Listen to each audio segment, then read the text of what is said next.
नमस्कार, मैं अमित कुमार चौबे। आज गणेश उत्सव का अंतिम दिन और इस अंतिम दिन पर मैं आपके सामने गणेश जी की छोटी सी स्टोरी लेकर आ रहा हूँ। उम्मीद करता हूँ कि ये कहानी आपको पसंद आएगी और मे बी पॉसिबल ये भी है कि आपने पहले से इस कहानी को सुन के रखा हो। इस कहानी का शीर्षक है डेढ़ टिकट। कहानी क्या है? एक बार एक दादाजी अपने गांव में जाने के लिए एक बस स्टैंड में एक बस का इंतज़ार कर रहे थे और दादाजी के हाथ में गणेश प्रतिमा थी।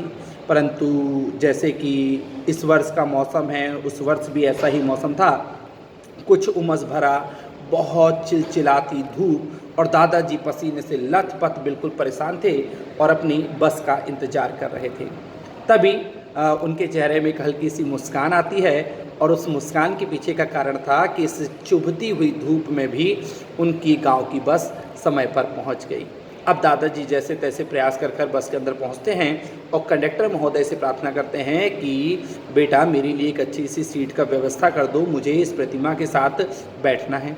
तो कंडक्टर जस्ट ड्राइवर के पास की सीट उन्हें दे देता है और कहता है कि आप यहाँ पर आराम से बैठ सकते हैं। जब दादाजी मूर्ति के साथ कुछ इस पोजीशन पे बैठ जाते हैं सीट पे, तो कंडक्टर कहता है कि क्यों ना आप मूर्ति को सामने रख दीजिए और आप आराम से यहाँ पर बैठ सकते हैं। तब दादाजी के मुंह से निकलता है कहीं से चोट लग गई तो कंडक्टर समझता है हाँ ठीक है, मिट्टी की मूर्ति है, कहीं क्रैक हो गई या टूट गई या इसमें दरार आ गई तो मूर्ति खंडित हो जाएगी। तो ठीक है, वो कहता है ठीक है दादाजी, आपको जैसा भी उचित लगे आप यहाँ पर आराम से बैठ सकते हैं। अब बस चलना चालू होती है और कंडक्टर दादाजी के पास ही खड़ा था क्योंकि तो वो टिकट के लिए बोलता है। पर दादाजी तो अनकम्फर्ट थे, मतलब अभी उनका हाथ बटुए में नहीं जा सकता था और वो पैसे भी नहीं निकाल सकते थे।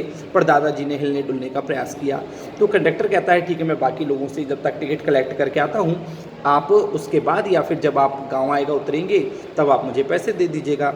और इसके बाद कंडक्टर महोदय लगातार जाते हैं और टिकट कलेक्ट करते हैं। उसके बाद जब वह वापस लौट कर आता है और वो दादाजी के पास फिर आके खड़ा हो जाता है और अनायास ही वो पूछ लेता है कि आपके गांव में भी तो प्रतिमा मिलती होगी, पर आप अपने गांव से 2-2.5 घंटे का रास्ता तय कर शहर से मूर्ति लेकर जा रहे हैं। तभी दादाजी एक वाक्य सुनाते हैं उसे। तो दादाजी कहते हैं कि आज से लगभग 15 वर्ष पहले की बात है, जब मैं और मेरी पत्नी हम लोग इस शहर में भ्रमण करने आए थे और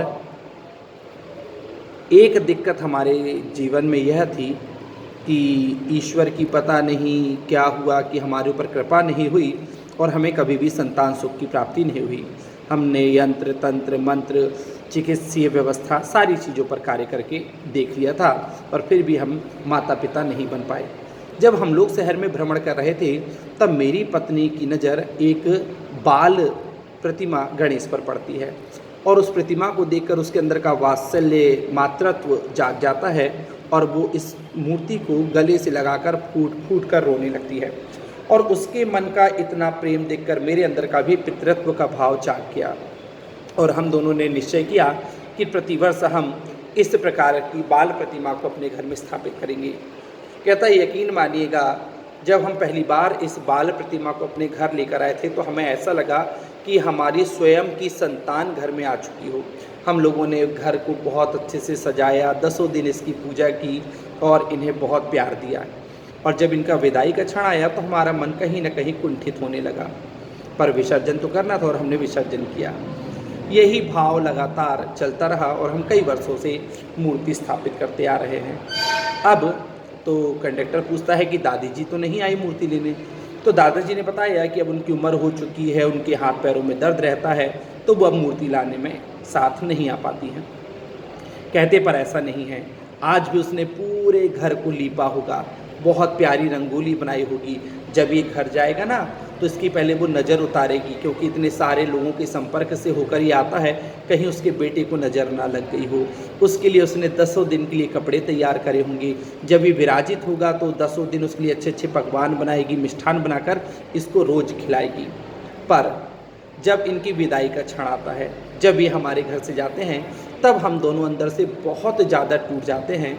पर एक बात ये भी है कि जब ये जाता है तो हम विचार करते हैं कि संतान भी तो पढ़ने के लिए शहर जाती है, जो बच्चे बाहर नौकरी करते हैं तो वो भी बाहर जाते हैं, वो साल में एक आध बार घर आते भी हैं और अपने मम्मी पापा के साथ कुछ समय बिताते हैं।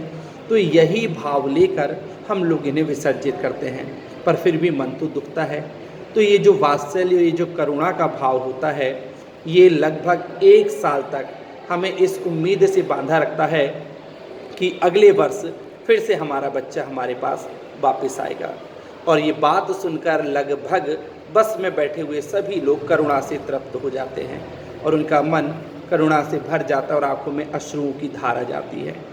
अब जैसे ही दादाजी का गांव आता है तो दादाजी बस से खड़े होते हैं और वो पैसे निकाल कर देते हैं कंडक्टर को और कंडक्टर से कहते हैं कि बेटा 1.5 टिकट काटना। तो कंडक्टर कहता, अरे दादाजी 1.5 टिकट क्यों, आप तो अकेले आए हैं। कहते, क्यों, मेरा बेटा नहीं आया है क्या साथ में? तो वो आधी टिकट कटवाते हैं उस बाल गणेश की, और इसको देखकर बस में बैठा हुआ हर व्यक्ति फिर से पुनः द्रवित हो जाता है। और जब दादाजी क्योंकि 2 घंटे बाद बस से खड़े हो रहे थे, तो वो जैसे ही खड़े होते हैं उनके पैर थोड़े से डगमगा जाते हैं। उनके डगमगाते हुए पैरों को देखकर बस में बैठे हुए लोगों के मुंह से निकल जाता है, दादाजी देखकर कहीं बाल गणेश को चोट ना लग जाए। तो दोस्तों, इस कहानी में भाव की महानता थी, भाव प्रधान था, और एक भाव के चलते एक वृद्ध पति पत्नी का जीवन कितना आसान कर दिया इस बाल गणेश ने। तो आपको कहानी पसंद आई होगी।